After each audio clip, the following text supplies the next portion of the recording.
What is going on, guys? Welcome back to the channel. My name is Hearts. Hope you guys are having a good Tuesday. I'll be breaking down the six-game NBA slate we have here for Tuesday night on DraftKings, doing a game-by-game breakdown, as well as talking through my favorite early low core plays, which have been doing very well recently. I've cashed the past 6 out of 8 days on DraftKings, so it's a great streak. Looking to continue that into tonight. So if you're new to the channel, if you could hit that like button and subscribe, or if you're a recurring viewer, if you could hit that like button.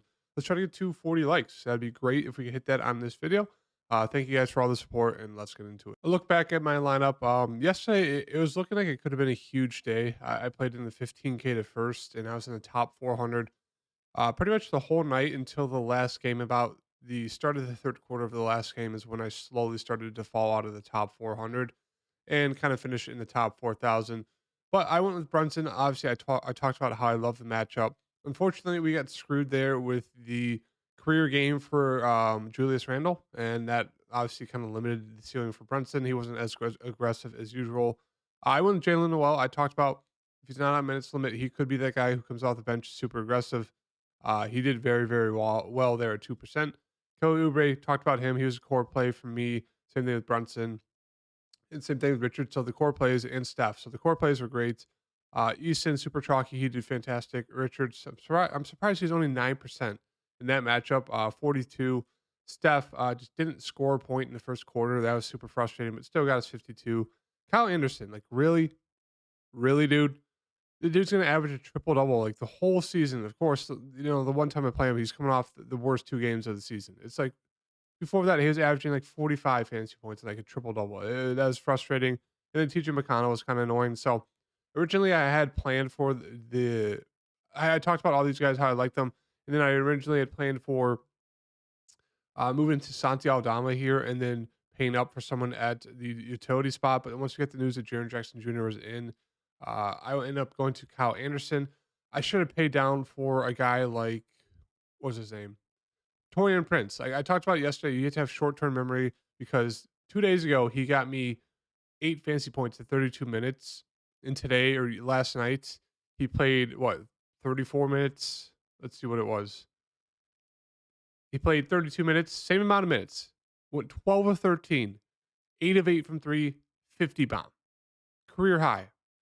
I played him here though 30 minutes, 1 of 7, 8 fantasy points. The next game, 50 bomb. That's what I'm saying. Like, you guys have to have short term memory loss with a lot of these guys who end up getting to start again and nothing changes from the previous slate.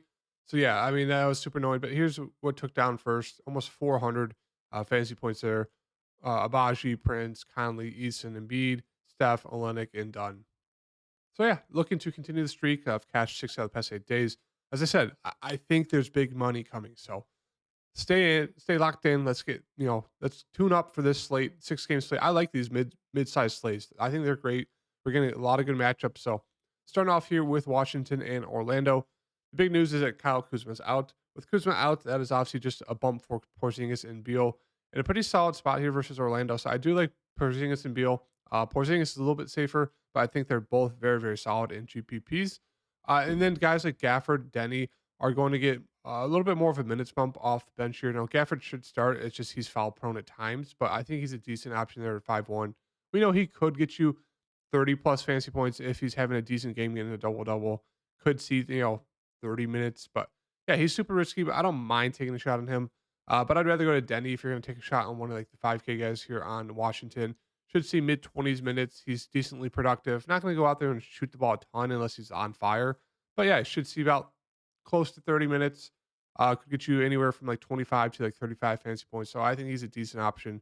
Morris, I think he's a fair play there at 4,800. Should see close to 25 to 30 minutes. Kispert will probably start. I guess you could play him. He's playable, but he's just super score independent. So it's hard to trust him at times at 4,200. And then Delon Wright, backup point guard. He'll play about 20, maybe 25, depending on if Monte Morris is doing good or bad. And I guess he could get you there. Just very kind of peripheral stat prone. That's kind of all he does. Moving on to Orlando. On the Orlando side, everyone's kind of priced about right now. Like Paolo's 7,200. He hasn't been doing great recently. Fultz has been the best. He's 77K. Wendell 6'9". Franz is 6'3". Cole Anthony 6,000. So right now, even though Suggs is out, they'll probably still play. It's going to be the starting five will be Bonchero, Fultz, Wendell, Franz and then Gary Harris. Quite I think will come off the bench, play about 30 minutes. I guess you could definitely take a shot on him. And 5'9" still an okay price tag for a guy who's going to play 30 minutes. He's decently productive as well. We know he has pretty solid upside. Wagner has been getting less run. Goga has been getting the backup center run. So if you want to take a dart throw on Goga, you could. But yeah, right now, no real standouts for me on the Orlando side. Maybe Paulo. I do like him, his price tag a little bit there in the matchup. We know he's aggressive. It just comes down to can he hit his shots and can he get some like a double double upside. So yeah, I don't mind Paulo, but yeah, Evans just kind of priced about right. Moving on to Detroit and Atlanta. Obviously, with Detroit, once again, Bogdan's out, Duran's out, Stewart's out, Dallow's out, Burks is out, Hampton's questionable, Livers is questionable as well. So they'll probably run the starting five of Ivy, Hayes, Wiseman, Bagley, and Magruder. At their price tags, I think they're all fine plays, no real standouts. Obviously, a decent matchup here, but there is blowout risk. But yeah, I think Wiseman would probably be my favorite play. You know, with no Duran, he should see now over 30 minutes. He's been doing pretty well here, almost averaging a double double per game. So I do like Wiseman at 6,400. I think Hayes and Ivy are fine. Bagley looks decent. I mean, Magruder's okay. Off the bench, there should be Corey Joseph, Eugene, probably some Roden, maybe a tad bit of Bayheim. But if Livers plays, maybe he starts over a guy like Magruder. What to wait and see. But yeah, everyone's kind of just priced about right. No real standouts or must plays for the Detroit side. On the Atlanta side, Trey Young at 9.6 looks fantastic. Obviously, the big news here is DeJounte Murray. If he's out, I could see them starting. They could go the Aaron Holiday route, which I guess he'd be an okay value play. I don't think his minutes would be guaranteed. Like he could only see 15 minutes in a start. So definitely be aware of that. But if you want to take a dart throw on him, I guess you could. But yeah, definitely keep an eye out on that. He could probably get the start, or maybe they slide in one of their younger guys like AJ Griffin or yeah, it's probably AJ Griffin. Maybe it's gonna either be Holiday or AJ Griffin. They'll slide in the starting lineup. If it's Griffin, I would like him. You know, he's seen mid 20s minutes or 20 minutes now the past two games with no Jalen Johnson. He's been pretty good off the bench there, so I guess you could take a shot on him. Even if DeJounte plays, but if DeJounte's out, I do like him there at 3,400. I think he's a very solid play there. Obviously, Trey would look fantastic, but then it'd be more of a bump to guys like Collins, Hunter, and Bogdan off the bench. I guess maybe a little bit of Sadiq Bey as well. He could see a few more minutes. So yeah, a decent amount of interest in these Atlanta guys. I think my favorite would be AJ Griffin if he starts. I do like Bogdan. He'll be super, super popular here. He's already seen, mid 20s minutes. Could see maybe closer to 30. Maybe they throw him in the starting lineup. We'll have to wait and see. But yeah, there's a good amount to like here for the Atlanta side. But I'm gonna wait and see kind of what happens with that starting lineup news. On the Cleveland side, everyone's priced about right. Now, if Allen is in, I do like him at 6,200. If he's out, obviously it's just a little bit more of a bump to guys like Garland, Mobley, Mitchell. I would like Mobley at that price tag.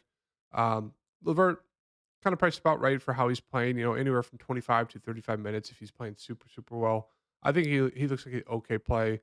The value plays like Rubio, Seti. I don't think there's a need to get to them now that their team's fully healthy. Seti should probably drop back down to like 10 to 15 minutes at most. Rubio maybe sees 20. So it's like they're just okay plays. Yeah, nothing really stands out on Cleveland. On the Brooklyn side, Dinwiddie, I think he looks fine as a more of a spin up play. Bridges looks okay. Claxton, I actually Dinwiddie looks okay. Bridges looks pretty solid here. We know these starters are getting big minutes. Obviously, Mikal Bridges has averaged like 26 points per game since the trade, so I do like him a good amount here, even though it's a tougher matchup.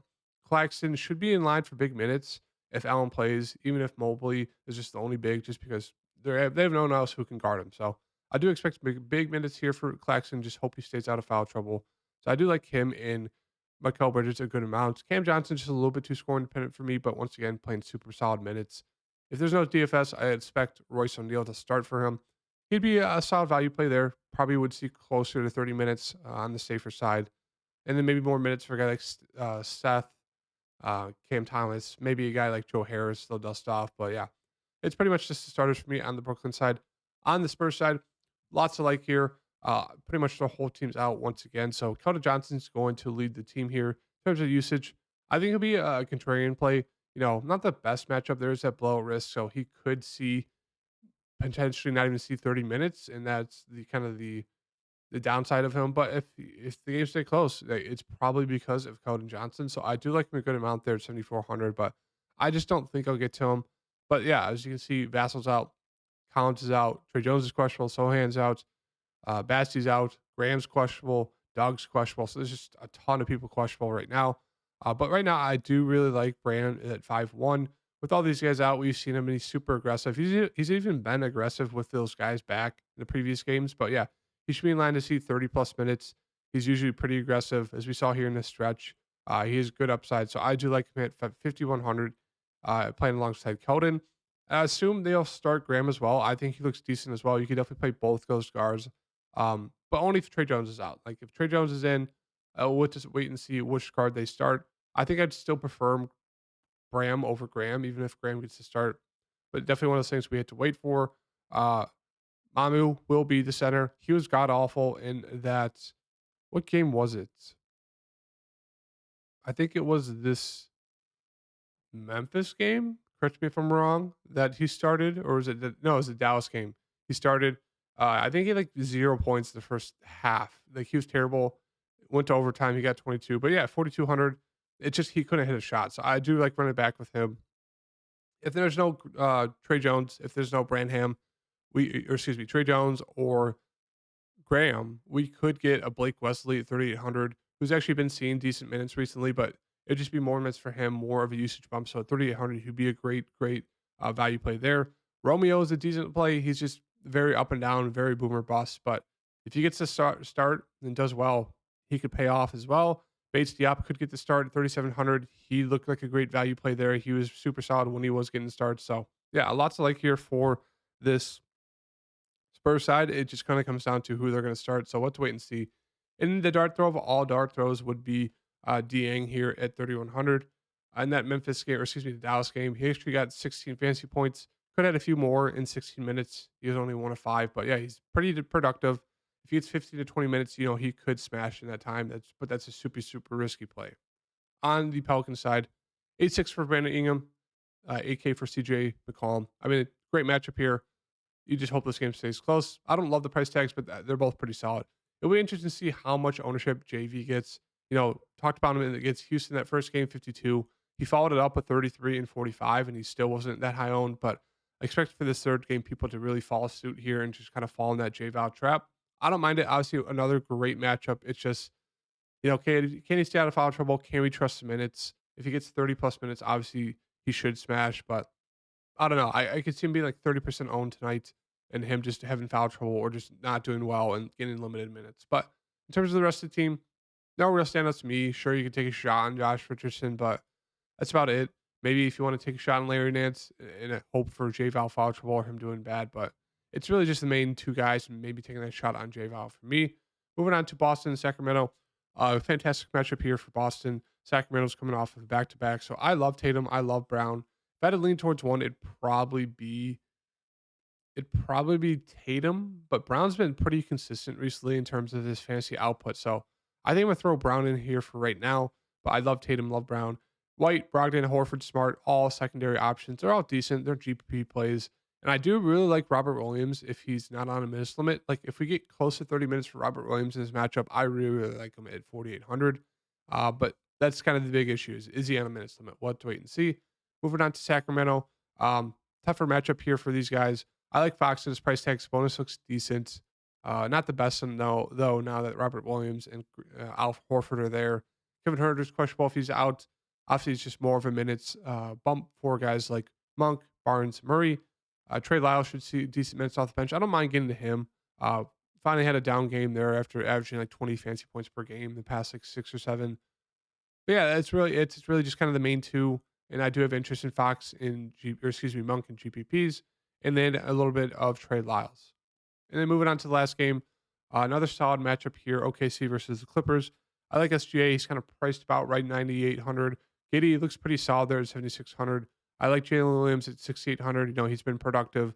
Kind of struggled with his shot the past 2 games. So if you want to buy low in his shooting there, I don't mind it. We know he's very solid upside. So I do like him a good amount at 6,800. Lou Dort, fine. Joe, fine. And then Poku, I guess, is back. He played 2 minutes. Or no, I guess he's back, but hasn't played. So let's wait and see. If he's back and not on a minutes limit, I'd love him at that price tag. But even though it's super risky, like if he doesn't start, I think it's hard to get to. But if he does start, I like him. But yeah, if you want to take a shot on one of these bigs, sure you can do it. You just don't feel great about it. But yeah, right now I do really like Jalen Williams there at 6,800. And then on the Clipper side, I think Leonard looks like the safer option compared to Paul George, but they're both fine. But I prefer getting to Leonard. Russ, the big issue is like the minutes. Can we trust it right? If he's going to see mid 30s minutes, he looks great as a GPP play at 7,100. But before that, they were doing well when he was only seeing like mid 20s. So that's kind of the risk there. Sure, he could still get you there, but I don't know. It's just hard to trust his minutes right now. I guess that makes him a decent GPP option. In the same way as Zubac, his minutes have been great recently.